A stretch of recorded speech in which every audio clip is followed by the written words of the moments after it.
596 GO ప్రకారం register అయిన assigned భూములు బదలాయింపులు తక్షణమే నిలిపివేయాలని, మోసపూరిత రిజిస్ట్రేషన్లపై హైకోర్టు సిట్టింగ్ న్యాయమూర్తిచే విచారణ జరపాలని విదేశం ఐక్యవేదిక రాష్ట్ర సమన్వయకర్త డాక్టర్ బూసి వెంకట్రావు డిమాండ్ చేశారు.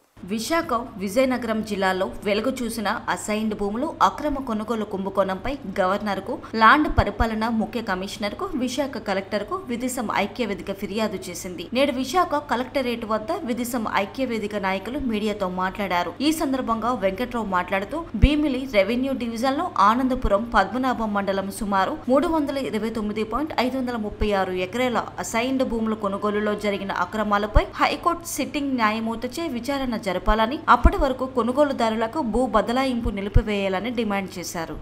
విశాఖపట్నం జిల్లా భీమిలి రెవెన్యూ డివిజన్ ఆనందపురం పద్మనాభం మండలాల్లో 596 జీవో ఆధారంగా సుమారు 325 ఎకరాల అసైన్డ్ భూమిని 22A నుండి విముక్తి చేసి ఫ్రీ హోల్డ్ సర్టిఫికేట్ ద్వారా సంపూర్ణ హక్కులు కల్పించబడ్డాయి.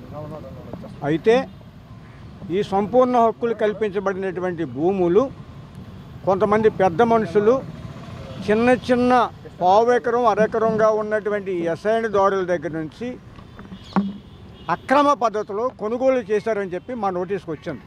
కొంతమంది బడాబాబులు కొనుక్కున్నారని చెప్పి మా నోటీస్కి వచ్చింది. అసైన్డ్ భూములకి సంపూర్ణ హక్కులు వచ్చిన తర్వాత అది జరాయితీ భూమి అవుతుంది. అది మార్కెట్ ధర ప్రకారం కొనుక్కోవాలి.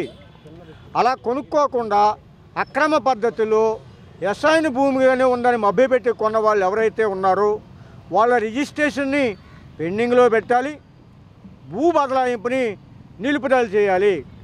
రెండవ అంశం ఇక్కడే కాదు, విజయనగరంలో కూడా 85 ఎకరాలు ఈ రకంగానే మార్పిడి జరిగింది.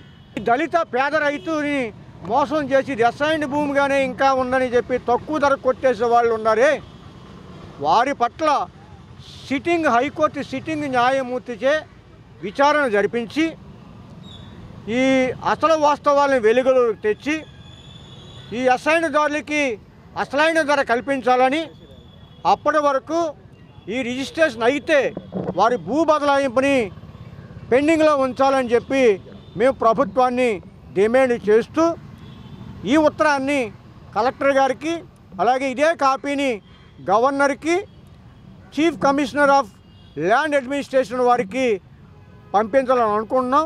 దీని మీద ప్రభుత్వం వెంటనే చర్య తీసుకోవాలి.